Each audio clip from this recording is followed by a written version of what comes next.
What's up, everybody? Marvel Cross 316 back with another comic book flashback. Today we are looking at the Fantastic Four issue number 12. This issue came out in March of 1963, and today we are seeing the Fantastic Four come across the Hulk for the first time. It's the first time that the Fantastic Four meet the Hulk. This is a very cool issue, I have to say.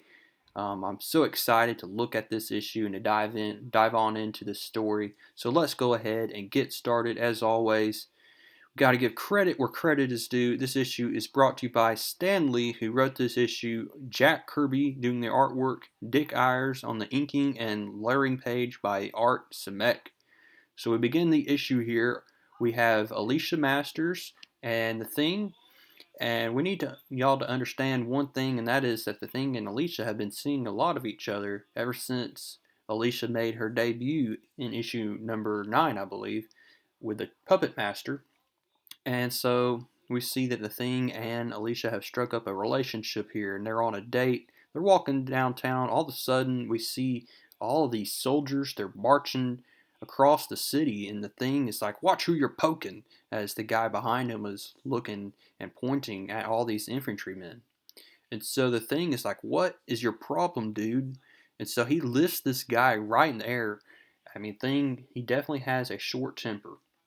And so he starts to menace around with this guy, and he lifts him in the air, and it grabs the attention of these infantrymen. And we see here that they're going to mistake him for this muscle-bound monster that they're looking for. And you can pretty much assume who are they looking for. They're looking for the Hulk.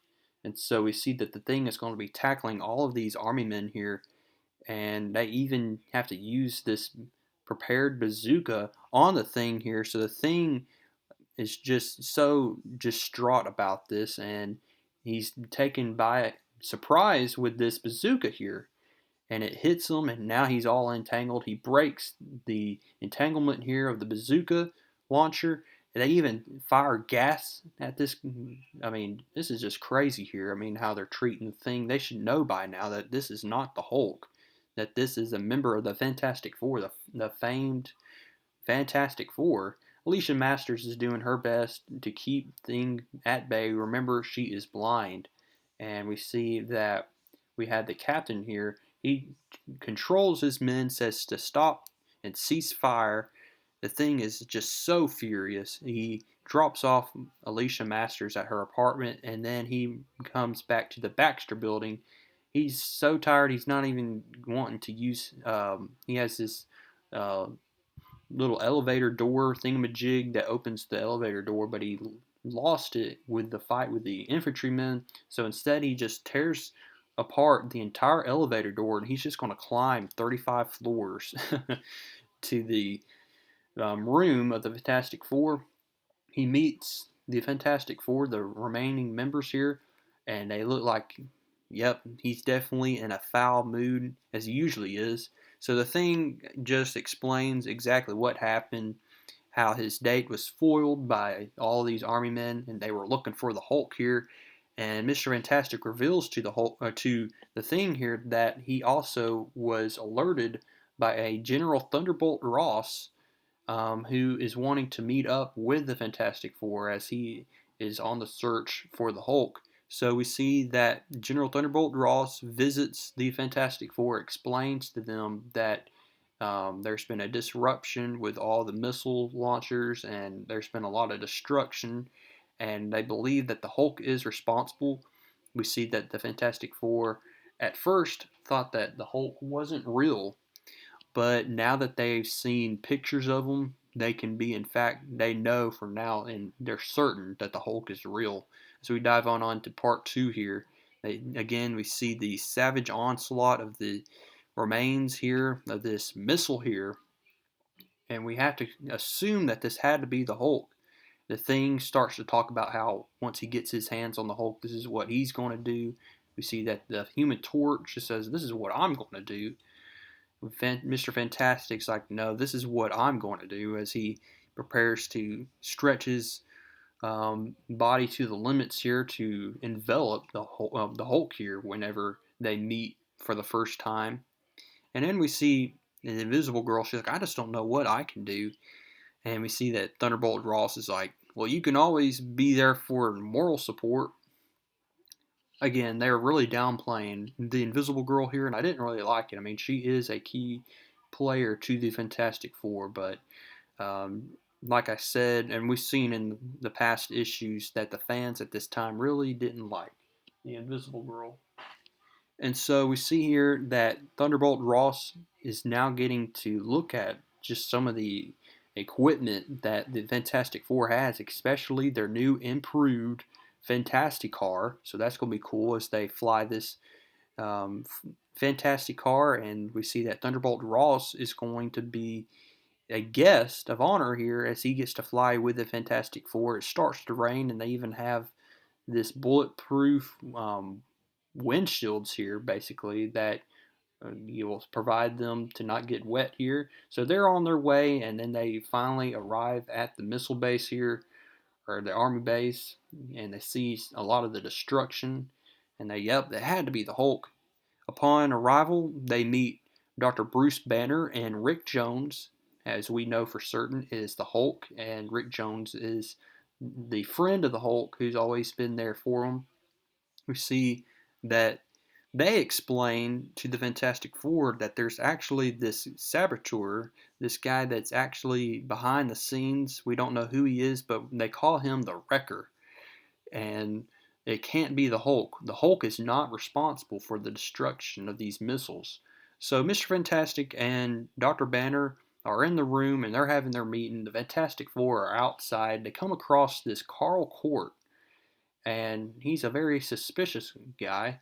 He's trying to listen on into this meeting, so that's kind of suspicious here.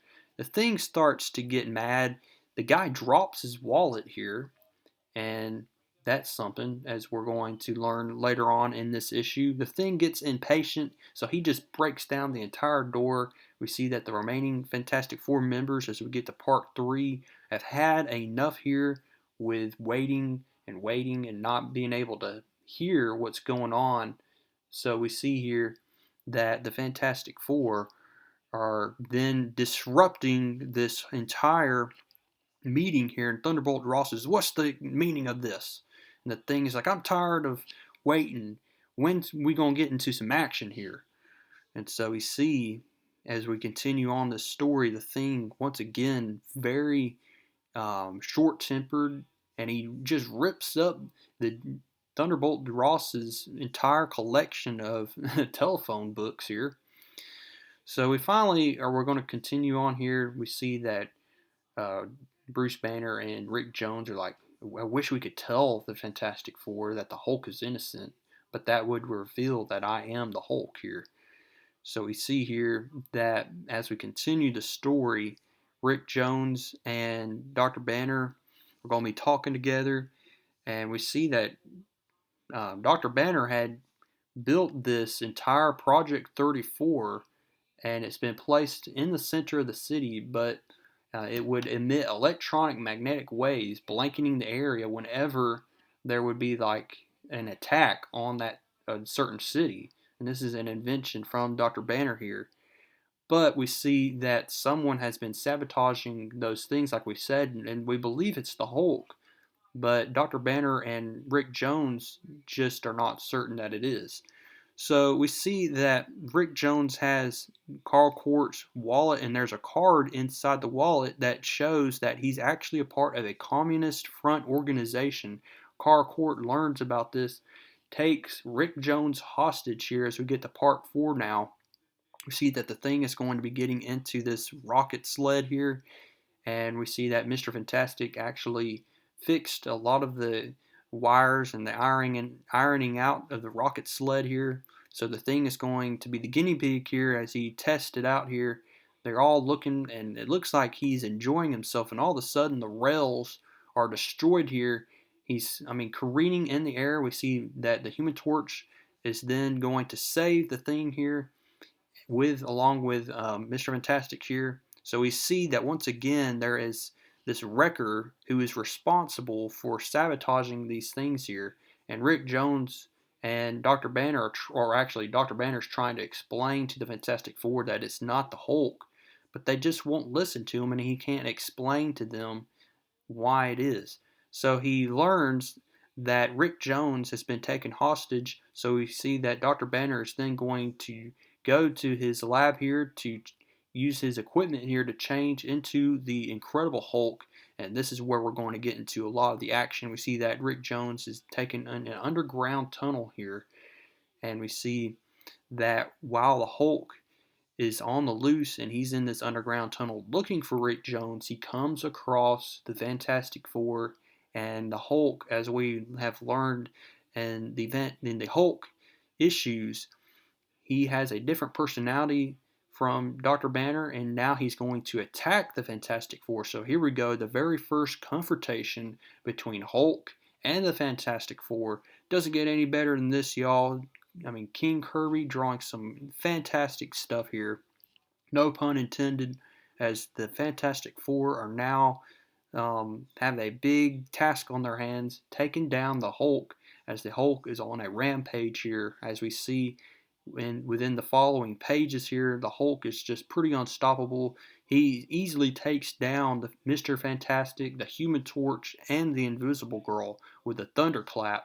But we see that the Thing is then going to go toe-to-toe with the Hulk. It doesn't get any better than this, folks, as we see Hulk and the Thing battling for the first time. Two behemoths, two giants, two strong super beings here going toe to toe. Who is the strongest of them all? Well, we see that we don't learn who is able to attack each other, as we learn that there was a beam that pretty much hit the Hulk's head here. So now the Thing is going to learn exactly who was responsible for taking out the Hulk. It was actually this giant robot that's controlled by the Wrecker. And then we see that the Thing easily takes out that robot. He learns that there's this underground tunnel here, and as well as this secret lair. And when he breaks down the door, he comes across Carl Court, who is holding Rick Jones hostage here. And Carl Court has a weapon, the same weapon that took down the Hulk. And we see that the Thing is about to get blasted by this when the Invisible Girl takes away the weapon here. And now Carl Court is in possession of the Fantastic Four. He is in pretty much defeated here, as he is now in custody with the Fantastic Four. So the Fantastic Four learned that Carl Court was actually the enemy of this issue. It wasn't the Hulk. And now he is going to be arrested and put into custody with General Thunderbolt Ross. We see that the Hulk regains his senses, goes back to his little laboratory cave here to turn back to Bruce Banner, and Rick Jones is then greeted by Bruce Banner, as we see right here. Thunderbolt Ross learns that Carl Court was the man behind the attack the entire time, and to congratulate the Fantastic Four, we see that Thunderbolt Ross gives them the highest honor that any person could get, and that is that they're being saluted by the army here. And we see that while the Fantastic Four are returning back to New York, the Hulk is standing from a distance, and he knows that one day they'll meet again. And that may be soon, folks, so we don't know exactly when that will be. So continue to tune on into this series as we continue to look with each issue that comes out with Fantastic Four. Next time, we're going to be looking at the Red Ghost, so I hope to see you there. And until next time, keep reading comics.